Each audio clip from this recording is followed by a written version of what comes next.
kunkubamu amasasi n'okuntuusaako nene bw'obeera nga mukama waakulagidde okozesa kye bayita common sense gwe nga DPC ojjawo obuyinza. In fact neyo gye nabadde nasanzeyo agasajja ga poliisi ndowooza ga DPC nga gakuba omulanga mbu baagasiba mbu baagawaabira mbu gakoze ebintu naye bakama baago be baagalagira. Kakati gwe ng'oli DPC kuba bo bano abasajja bagenda kuva mu nsi yaffe badduke bagende gwe sewannaku kuba tubalaba abamu muva mu famire ennaku n'abamu tosobola nakufuna eya time bakulagidde genda osambe Lutamaguzi n'oyo omusajja simanyi gwe bayita Mbabazi bagambye genda okuba omubaka sirina kyenkoze ne by'omutaddeko tobirinaako bujulizi ojjeeyo weeraga okumba weefuula nga Kerode. Bano njagala okufuna obwenkanya mu PSU Professional Standard Unity kubanga lwitubadde nga tuwaaba mu palamenti nga minisita wa internal affairs atugamba mulekerawo okuwaabira ekitongole kya poliisi sispe tubatuma batugamba tuwaabire bantu naye nga tetunabawaabira. Nze banzibyeko abo abapoliisi be mulaba pounds zange 15,500 twalina omuvubuka oyo w'amawulire oyo gw'olaba nga waali nga nze nina ensawo yange wano ngenda mu kyalo ne ngamba nti nja kutuuka okukyusa kuba nagamba dereva wange ku lunaku olwo twali tugenda mu kyalo ntuula kakiiko ka appointments committee aka palamenti akasunsula gavumenti bebeeronze. Ku lunaku olwo twalina okusunsula omulamuzi gwe wayita Owini Dolo ne ngamba oli nti nkyatunula mu mpapula z'Owini Dolo ono njagala ndaba oba yasoma bulungi nkole recommendation yange mu palamenti ne njagala kubeerawo eddakiika 5 bwe nvaawo ngende ku kizimbe kya Shumuku wenkolere exchange gundi zange eza sente zange z'abampeereza kubanga eggulo limu nali mbadde ne dereva wange bamuyita kintu twagendeyo w'omugagga ng'apangisizza baasi yange nangamba nti nali mubanja se nangamba nkuwaddeko zino pounds 15,500 sente endala nja kuzikuwa bwazimpa nenziteekamu nengamba bwe naviira mu palamenti ngende ku simu ku kwono jamu dereva wange nangamba tusooke tuteekeyo ebigoma tutuukeko mu kyalo tujja kudda sente ezo zituuse. Nalinawo nawana akasawo akalala katono ennyo nga kalimu milioni 10 kakati nenkaleka wano ne wasigalawo milioni 8 abalaba akasawo akatono ennyo n'omunamala kala konna kalemera wano kuba ziri nali manyi nti nzitaddemu ng'era saagala muntu amanye n'engoye zange na wano nalinawo milioni 2 ku 10 ziri nazijjako n'ensigazaamu 8 zino nenziteekamu muno 2 muno mu nsawo nga saagala zonna zibeere munankeemu kati mweri ensawo yange yalimu ezo pounds 15,500 nalinamu n'endala milioni 2 nga nina akantu kange keŋŋendera okusasulako akasawo kange abapoliisi badduka nakaabo bakitaka ne bakabba ababbi abo ne bagenda n'akasawo kati ngenda dduuka eri mukomera na zino milioni zezaalimu ne 2 nga bazinzibyeko nga nsigazaawo milioni 8 ne mbaga basebo sente ze nzirina zino naye endala siziraba zino temuzinzibako nazo wano nzirina ze nali nsigazaawo kakati ziri pounds 15,500 badduka nazo ne bagenda ne milioni zaako 2 ezaali era mu nsawo eyo na zino ze nalina wano nazo ne bagenda nazo n'engoye zange ezaalimu eza jini ne saati nazo ne bagenda nazo. Kati ono dereva waffe olw'okuba baali batukubye amasasi ng'atidde ennyo yali amanyi nti bamukubye n'omukuba amasasi baagabana akasawo kange nga bw'alaba ne badduka nako ne bagenda. Kakati bano njagala kubuuza kibuuzo okuva mu Professional Standards Unity batuyambe bano be babalagira okujja okunkolako effujjo. Njagala mmanye abanene abali e Nakaseke ng'oggyeko oyo omukazi Rose na Mayanja ababalagira bano tukuba amasasi. We are not armed. Ne twewuunya nnyo nga bayya amagye Rio Ame nga bagitadde ne poliisi. Njagala mbuuze aba High Court kuba nayo no bano nina okubateekinga ono azindi videos then ngende ne mu Uganda Human Rights kati nze simanyi kiki kigenda kuddirira famire yange bwetaddayo kubaako nakyerya wano nga wannuma nze sente zengendo osipendinga buli lunaku 25,000 okuzijjanjaba emyezi 3 kyenji bwetabeerawo nga dokita wange bwe yagambye ani agenda okunyamba ngenda kulyawo oyo omusajja DPC kitaka ngenda kulyawo oyo omuyambi we Mbabazi yagenda nkuba naye ngenda kulya waani. Kakati ezo kyetwetaaga obwenkanya okulaba nga buba availed gye tuli kubanga kakati nga bwe mulaba ensi bwefaanana kizibu nnyo okusanga obwenkanya mu makooti batono nnyo. Bw'ogenda mu makooti osangayo bakaada b'NRM nga be batusalira emisango abalala baba wabwe nabadde ne mukomera newunya nti omulamuzi bamulagira nti mubasibe naye temubata mubasibe naye temubata ne bagamba nti abalamuzi babasindika eno naye bagaana okubayita olumu okulonda okubayita mu kooti bwe kutuuka nga babagamba nti netiwaka yavuddeko simanyi ku bino ebividiyo bye bakozesa basebo ne banyabo waliwo obutali bwenkanya bungi obugenda maaso mu ggwanga naye twetusaba obwenkanya n'ekyensaba tekisembyeyo ku Lutamaguzi njagala kusaba sipiika wa palamenti mukyala Kadaaga atuyamba abantu bangi bali mu kutulugunyizibwa atuyamba omubaka wa palamenti akkirizibwa ddi okugenda mu constituency ye okugenda mu constituency yange nina kusooka kusaba DPC nina kusooka kusaba RDC nina kusooka kusaba ani onalebe ekibuuzo ekirala onalebe naye ebibuuzo nga bibiri byokka ebyo nabyo ebyakutuukako bigenda kujja ku mulamwa ogw'okwenyigira mu byobufuzi ekyokubiri onalebo juzi twalabye akamyufu ka NRM naye engeri gye baakakuttemu engeri gye balonzemu olaba bali kumu bali wamu abamu nga bayisa ebivvulu naye nga poliisi tebakwatako naye kati mu aba opposition poliisi tebakwata okyogerako kyakalulwako okwogerako akamyufu kati nze sijja kuva ku mulamwa era ne mukomera nerinabadde mbagamba nti gwe bw'oba ontulugunya I can be your president. I can be your president tomorrow.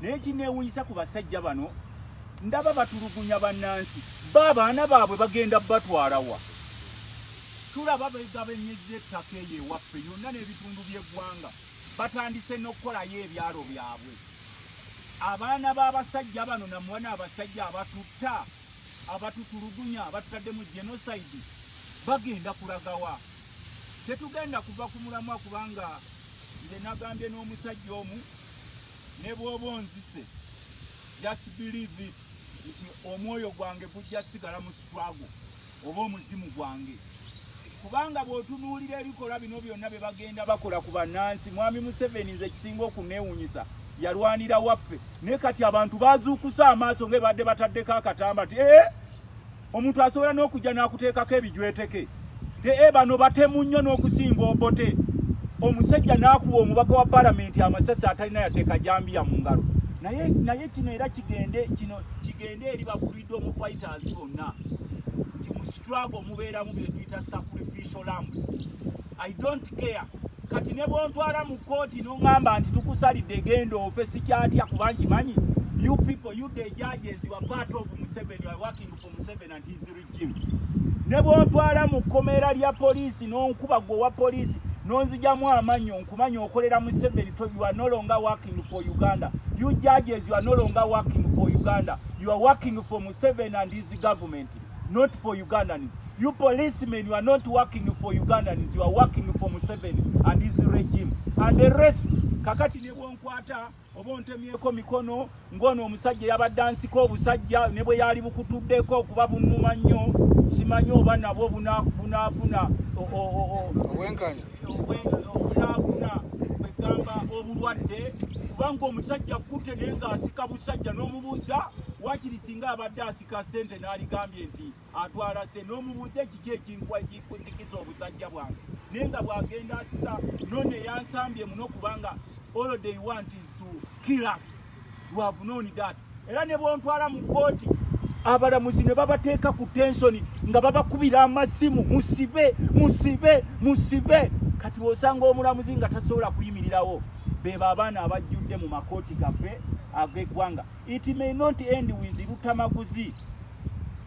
The Baganda have a saying nti olaba kibeerawo ku muti omubisi ne guteta, but what about the dry tree? Kakati olwaleero it may not end with Lutamaguzi because there are going to be so many cases that are going to be fabricated, that are going to be put on us, but that will not deter us from fighting for Ugandans because we are freedom fighters. A freedom fighter does not just give up anyhow, just give up no era enchambu. Now tumaze okumutulugunya, I think he will learn a lesson. I only learn a lesson after getting victory. Because they have re-energized me. Kubanze mbadde tebansibangako ndowooza mu abamawulire mubadde temundabangako mu kaduukulu nze nga nina engeri yange gye mbazaamu ebintu byange, but it has come a time even babies will be imprisoned ffe tulina ewaffe omwana ow'emyaka 8 gwe bakutte. I'm not joking. Bamutudde ekasanga ati bazadde baagala kugulawo musango. Ne bamuwambye mu nnyumba muwala. Yabadde wa meka? Owe 16. Yes, ono wabaddewo. Ne bamuteeka n'abantu abakulu. Omwana ow'emyaka 16 bamuteeka n'abantu abakulu. Kati bano, these people, because they are so scared, ogenda kutuuka okulaba ng'akwata ne faaza n'amuttira mu ekereziya ng'amusanze abuulira. Ng'akwata ne imamu.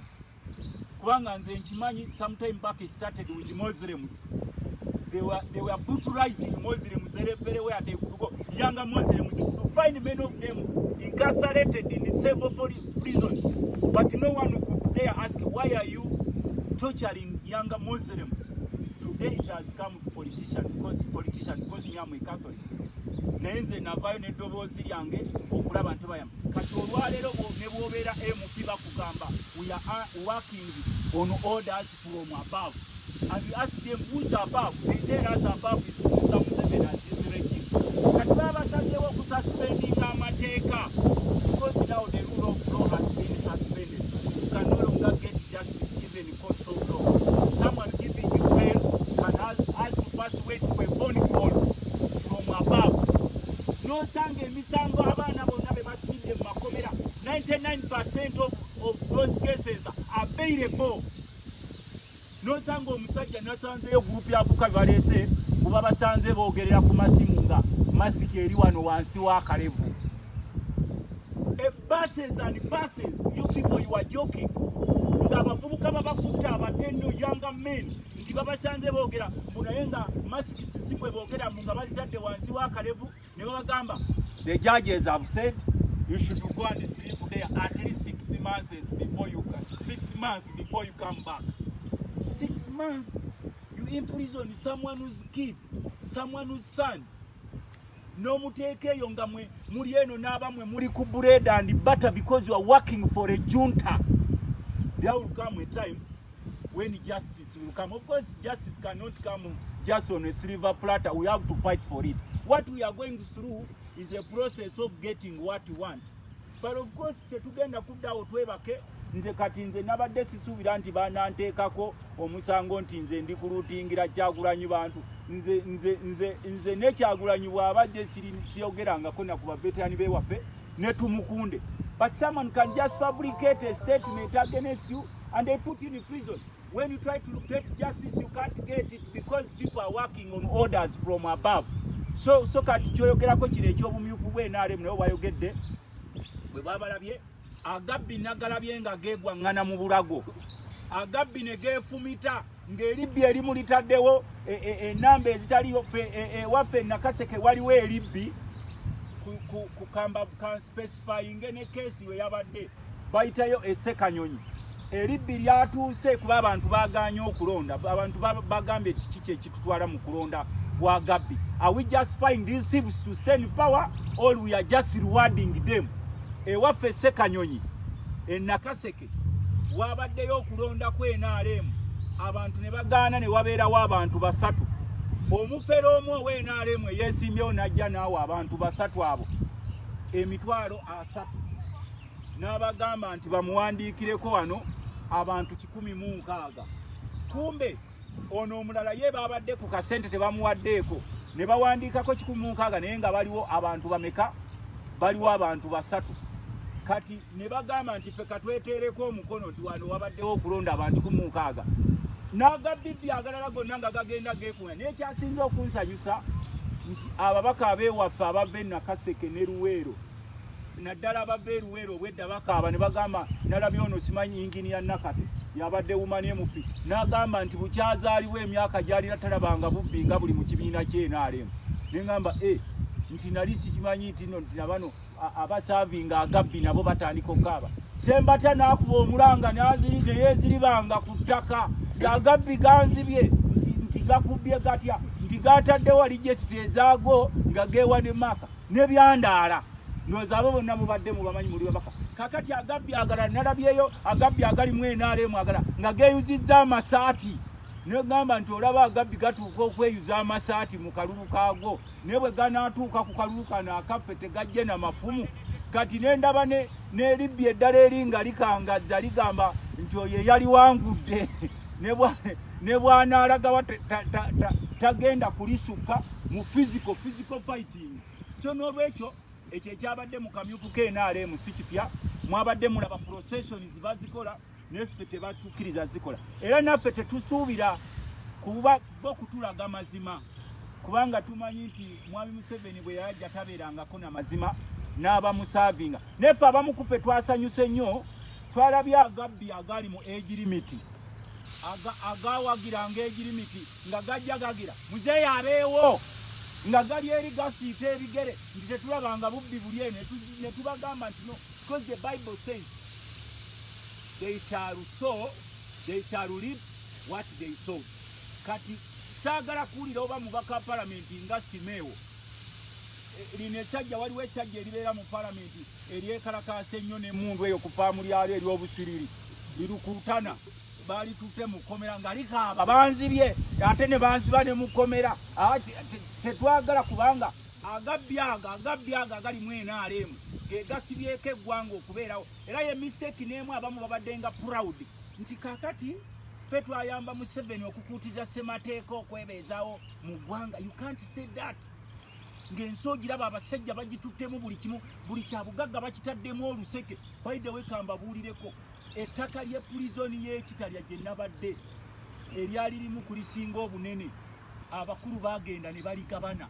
They own square miles and square miles of that land. Waliwo ekyobugagga ekirimu ekikola obuganga bw'emmundu, kirina omunene mu gavumenti yasimawo ekyobugagga ekyo mineral ery'Ekitala. Baateekawo amagye zikajegere ziri wali, obupipa bwe bajjamu waliwo obupipa bu drum.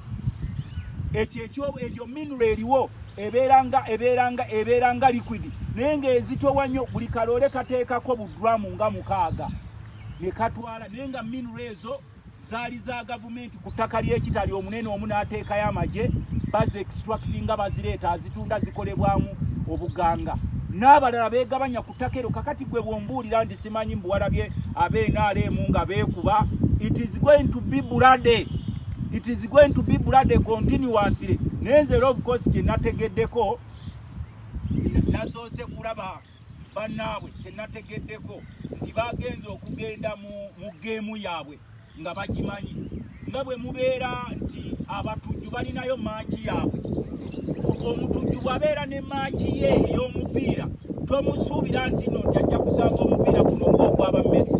Omutujju omusala akukuba ngumi mu bulago, era ne refu abakimanyi nti omupiira gw'abatujju oba akulumyeko kutu bo bakyakiriza. That's the rule of the game. Bo babakikiriza ng'abatujju. So kati okubeera mu baakuutiza ssemateeka w'eggwanga nga babawadde ssente ab'emyoyo emitono ne bavaayo ne bakola ku lugu yenna gwe bakoze eggwanga, wabadde tosuubira nti akalulu kaabwe kasobola okubaako amazima n'obwenkanya. Naye ate nze kyensaba kino kisaba ab'NRM, bwe baba bakuwangudde mu kamyufu toddanga independent.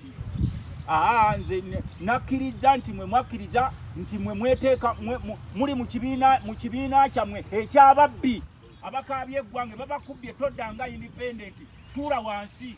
Era ffe tukkiriziganya ne results ezaavudde mu bululu bwabwe. Tetusuubira nti wajja kuba awajja atukaabirira mbu ekisaati kye baakiyuzizza. Waliwo no N.U.P gwe nalabye ku mawulire nga bamuyuzizza ekisaati nga asigadde mu vesiti ng'akulukusa amaziga. Ne ŋŋamba mujjukira amaziga bannayuganda ge baakulukusa nga mukuutiza ssemateeka ku age limit.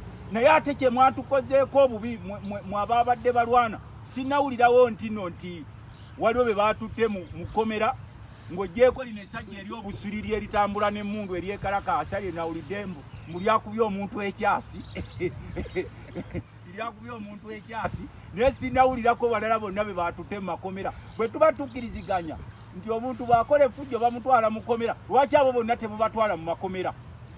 Kubanga mwagamba omuntu bw'akola effujjo mumutwale mu kkomera. But of course you also understand nti geemu yaabwe gye bagenzeemu yeeyo. Naye era kyensaba gavumenti, kyensaba ne Secretary General w'NRM Lumumba ne Mukulu Tango Odoi, agabbiga mu NRM agabbiddwa tegajja nga independent. agabigamu agabiddwa tegajjanga independent baba bakubya akalungu omanyi nti nawe oli part of the thugs abakyusa ssemateeka waffe ow'eggwanga gumirayo bano be mwalonze basobole okujja tubawangula gyowagira nebonalibwe Kyagulanyi mwetayo butereevu mu kalulu ka NRM muyisewo abanafu musobole okuwabula mupira ate kati abo babeekuba ndobo kati baba basobola okuinfluencinga aligyekitayo kali eri akawagulu ketujajja ku influencinga kakati obwo buyita kickstop dying horse kahoosi bwe kaba kafa kasamba nnyo okugulu kwa kahoosi ako ne kukukwatako nga kafa osobola okufa nga nako tekanafa kati NRM is a dying horse era tosuubirayo nti bajja kuwa ansa endala kati bayinza n'okugamba mbuno mbuligi essazaabwe zabadde kamooke wa Bobi Wine ne batandika okwekwasa kakati ng'abaminisita bano bonna bennalabye bakuba nze natunuulira nga minisita ono omukazi ali awo oweri simanyi koboko nga yeewaana we have them again why didn't them again help you kubanga if you have them again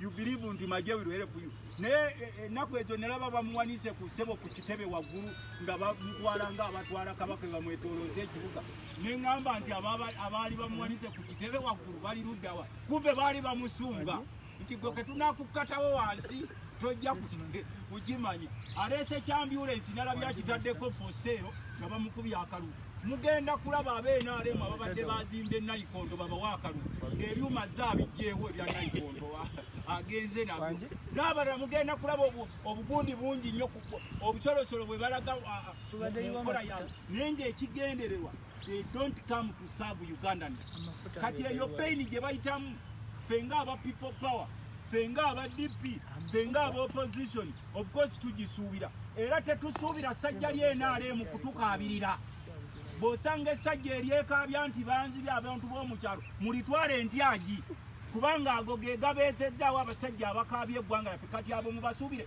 olaba gebba mu bululu naye mugakwase ministry olaba gebba mu bululu mugakwaseeko ebitongole wano mulabe kye gakola so kakati olw'okuba obubbi mu NRM kalica ffe tubadde tugamba nti abantu babadde mu byabuwangwa byabwe n'osanga ng'oli apulakitisinga kalica ye ey'obubbi mu kalulu kaabwe mu kamyufu kaabwe naye ate tubawooninga bwe mujja n'obubbi bwammwe mu kalulu kali akalijjeno bw'oba olina emikono ebiri oyinza obutakwasaako na gumu tubawooninga bano basobola okubaleka ne bagamba nti no nti bano bakabbiraako because gavumenti yo yakkiriza bakabbira baayo tikabbira muleke negwe kabbira bw'ojja n'obubbi bwe obw'ojjemu NRM tojja obbe ne mukana akaffe kano kubanga kano ketugendamu we either liberate our country or we become slaves forever ekyo kye twamaze okisayiningako oba wagira Bobi Wine oba tomuwagira ffenna twetaaga kati revolution bwe tugigendamu n'obumalirivu nolwekyo era tusaba nti baba nabe NRM bebbye oba tebebbye ffe tusuubira nti ekyavudde mu kalulu kaabwe kyekyo kye babadde baasiga era twabadde tetusuubirawo kirala nnyo kyanjawulo bwe baba minisita bamukubye talina kudda kolina kudda sooka otuule wansi okkirize nti no nti wafunye amazima neki n'obwenkanya bye babadde nga balwanze kale kitalya prison. There are so many young men, they put them in cells, they are not listened to. Even if it comes for the judges to listen to their cases, they are not called to courts of law. In the evening, you just hear that so and so died, they wrap them in blankets and take them for burial. So until when government or parliament wakes up, there is silent, secret genocide happening in our country. If it can happen to a member of parliament, especially a noisy member of parliament like Lutamaguzi, what about the so many young innocent Ugandans who cannot even face justice? Because justice has been overturned, it is now injustice. Everywhere you go, you find the cadre policemen, cadre judges, cadre soldiers. All courts are full of cadres. Should we say that this is the end of justice in Uganda?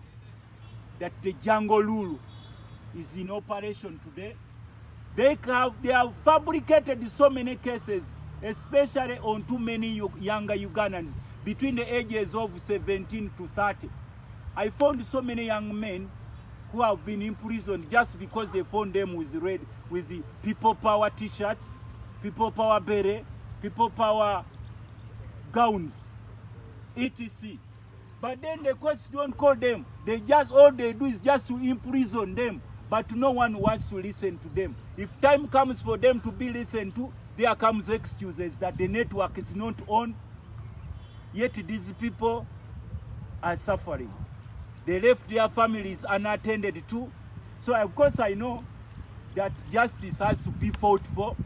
That if you want to find justice, you have to fight for it. You cannot just get it from the silver platter. So I just want to call upon Parliament to wake up and get time and visit these prisons. Like there is a safe house where they took me. It is in Mitiana there. Because I can't easily locate it, so it was in the night.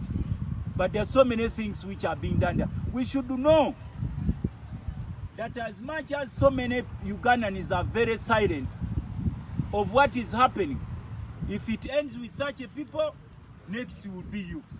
Who knew that these NRM fellas who championed the removal of age limit could cry today? But so I saw so many of them crying that there is a lot of rigging, a lot of injustices happening into Ugandans. How long would it take for them to understand that injustice is at its peak in this country? Because they were eating and never knew that many Ugandans would suffer as they are suffering. So in the same direction, the Speaker of Parliament should call all the necessary organs fighting for the rights of Ugandans to start visiting prisons. These people fabricate cases, especially to those within the opposition, and they incarcerate them, and they are not willing to listen to them, and they take them as their enemies. I think it is high time for the state to stop taking those in the opposition as enemies. We are your competitors, Mr. Museveni. We are not your enemies. Your government may kill as many Ugandans, but of course God created us and you never finish us. You may kill Ugandans, you may imprison them, but you not kill their spirits of freedom. Everyone who is fighting for freedom, the politicians say, Alutwa continue, the situation will continue until our country is free from all sorts of injustices.